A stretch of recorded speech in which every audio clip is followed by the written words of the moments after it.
सुप्रभात बच्चों। आज हम पढ़ने जा रहे हैं आरोह भाग 1 में से गद्य खंड का 5वां पाठ, जिसका नाम है गलता लोहा, जिसे कि शेखर जोशी जी ने लिखा है। प्रमुख साहित्यकार शेखर जोशी जी का जन्म सन 1932 में उत्तराखंड के अल्मोड़ा जनपद में हुआ था। नई कहानी आंदोलन की उभरती प्रतिभाओं में उनका स्थान सर्वप्रथम आता है।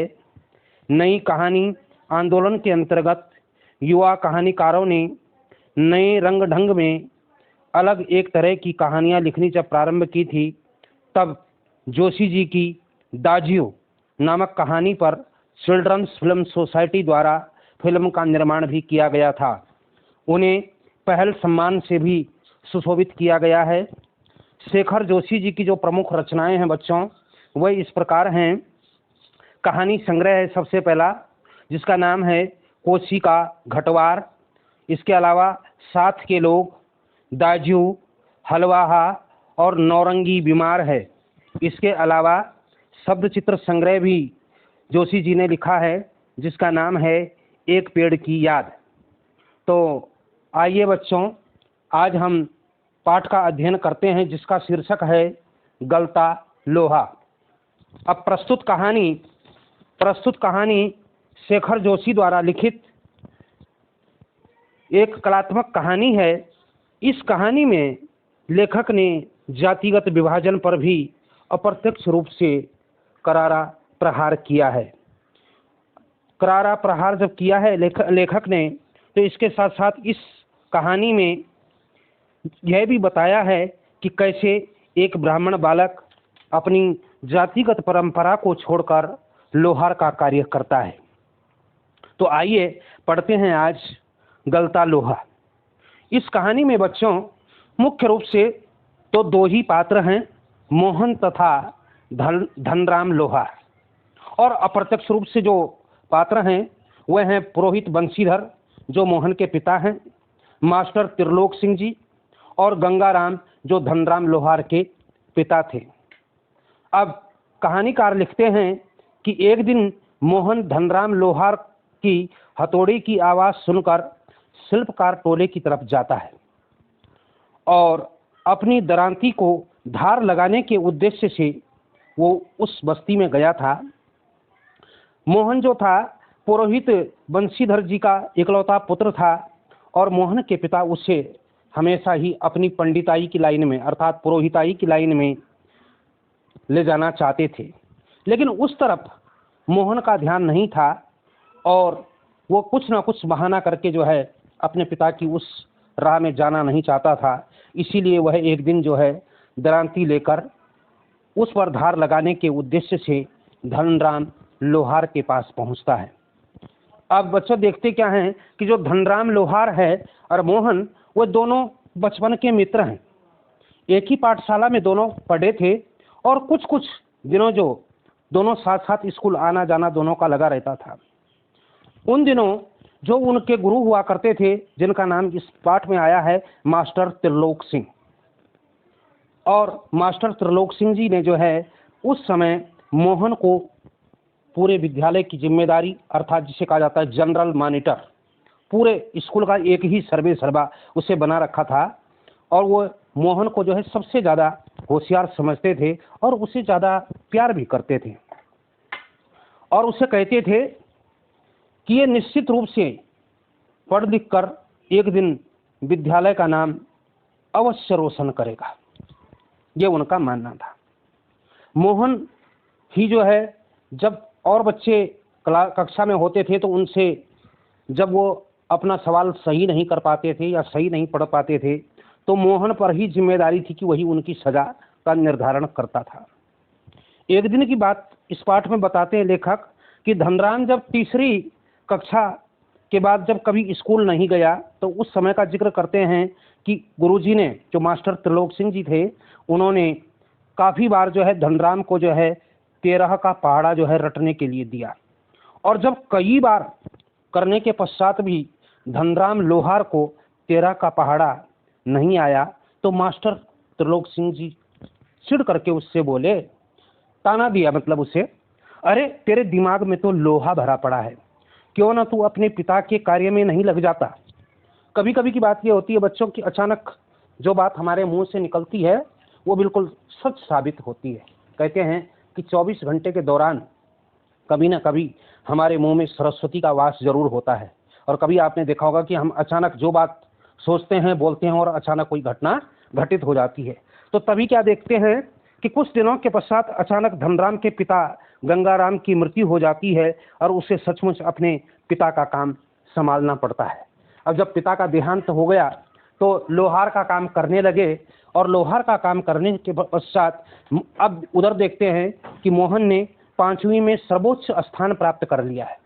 अब जब सर्वोच्च स्थान प्राप्त कर लिया तो छात्रवृत्ति भी प्राप्त कर ली, और अब तो वो पिताजी की जो है उससे उम्मीदें सबसे ज़्यादा बढ़ने लगी हैं।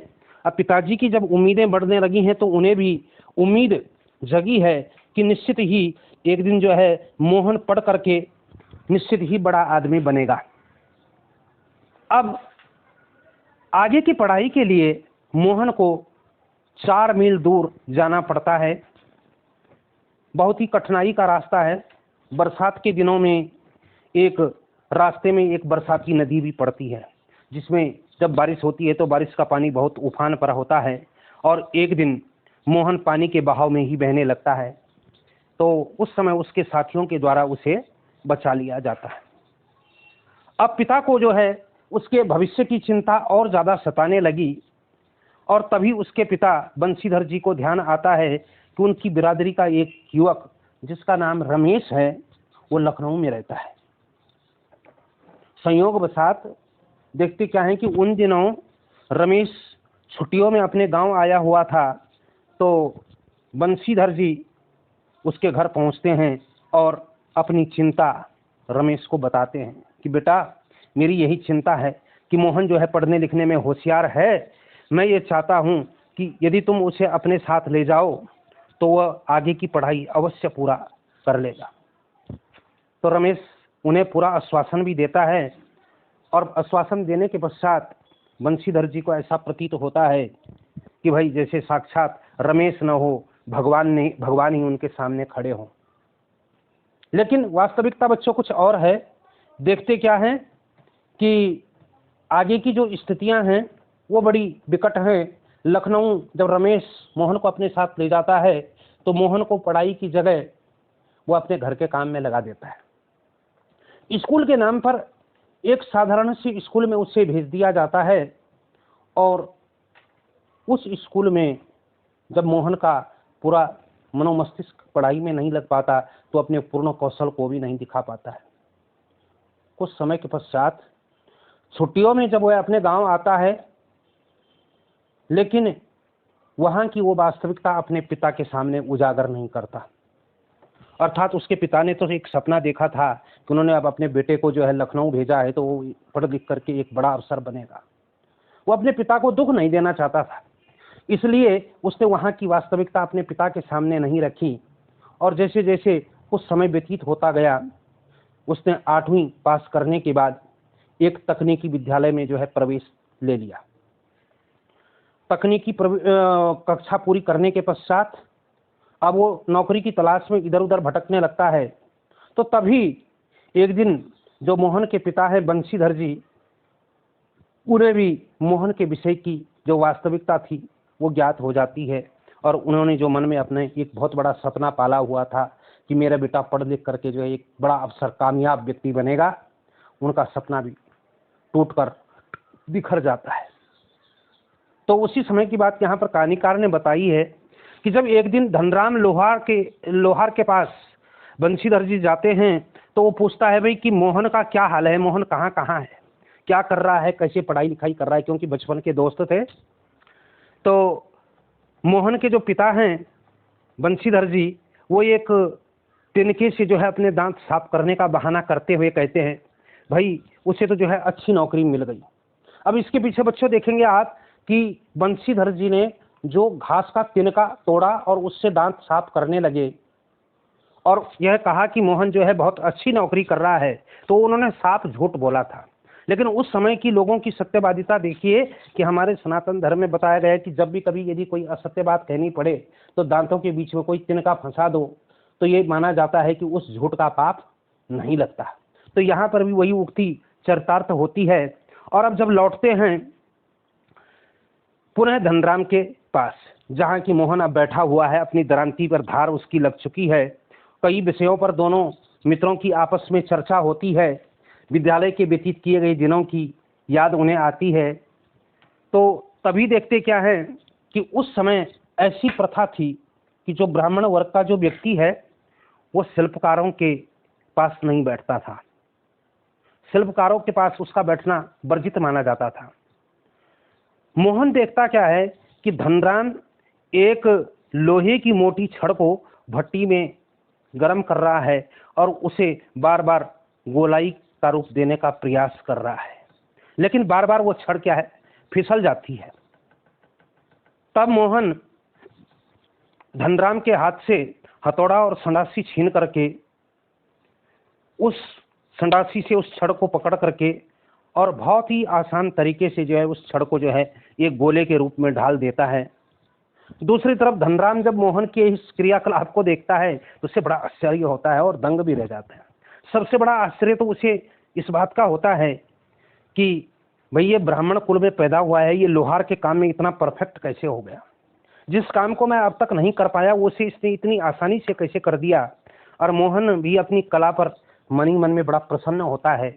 यद्यपि यहाँ पर देखेंगे बच्चों की मोहन के मन में कोई प्रतिस्पर्धा या हार जीत का कोई प्रश्न नहीं था, वो प्रश्न था सिर्फ तरीके का।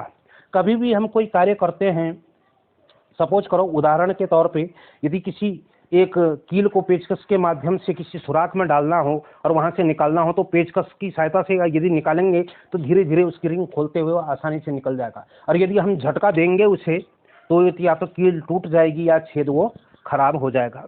तो इस पाठ के माध्यम से भी हमें यही शिक्षा देने का प्रयास कहानीकार ने किया है कि कला किसी भी वर्ग, जाति और धर्म की मोहताज नहीं होती।